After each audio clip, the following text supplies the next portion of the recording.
are the Coast Guards. And for the folks on the right, we are coming up on our base at this point once we exit the waterway. Now the Coast Guards have a pretty good reason to drink so much coffee.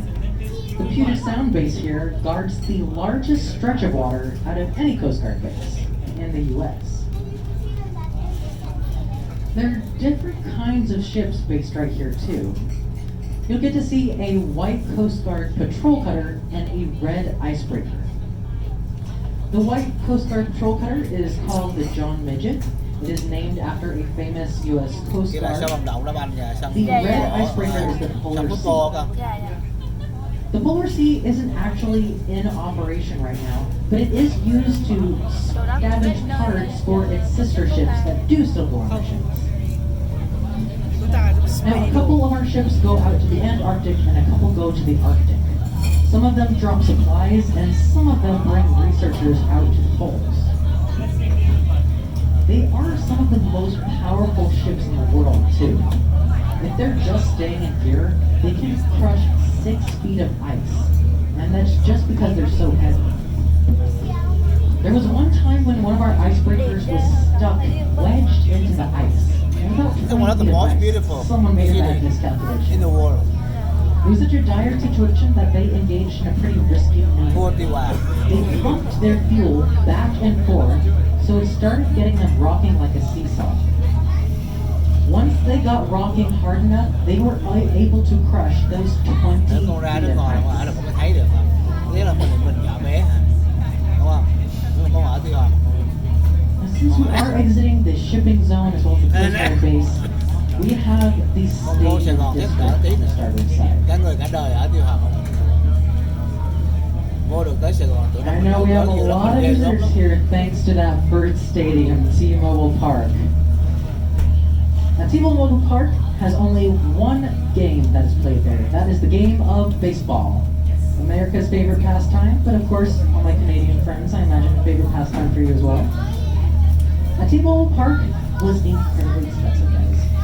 $517 million. It was the most expensive single-use stadium until the Yankees getting Martin one, because what do you expect? They're the Yankees. Now, if you look really carefully at it too, you can probably see the screen and see the picture in the screen pretty clearly. That Jumbotron is one of the largest screens in the world. It's the size of 2 basketball courts put together. But even though T-Mobile Park has a lot of interesting stuff going on for it, our next stadium is nothing to sneeze at, really. We have this blue and white stadium here, CenturyLink Field. That is not single use. There are 2 sports there, football and football. Of course, I mean American football and what we call soccer. Our soccer team are the Sounders. They have an average of about 30,000 people attend every single game. They're pretty well beloved. Our American football team are the Seahawks. Now, thanks to Seahawks fans, as well as the shape of the stadium, we have some earth-moving effects around here. See, the 12th man, the nickname for Seahawks fans, is known for being incredibly loud and rowdy.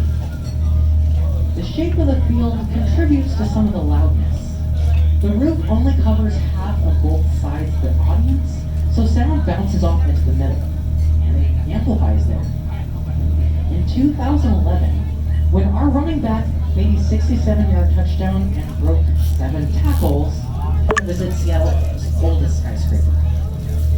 On the starboard side, we have a short beige skyscraper with a pyramid and a small globe on top. From 1914 to 1962, when the Space Needle was finished, this was our tallest building in all of town.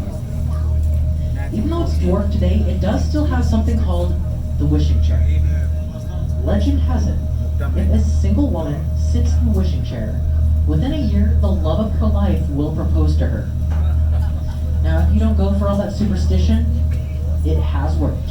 Here is the black skyscraper that's to the left of Smith Tower and right next to the shiny zigzag one. Even though it's 76 stories, it is shorter than many 74-story skyscrapers. That is because even though it was supposed to be over 1,000 feet tall, we've got a lot of air traffic here, folks. told them if they did build it that tall, they would have to pay every airline that had to redirect their traffic. So they opted to just make every floor a little bit shorter. Down here closest to us on the water, this is Coleman Docks, where those very busy ferries come through.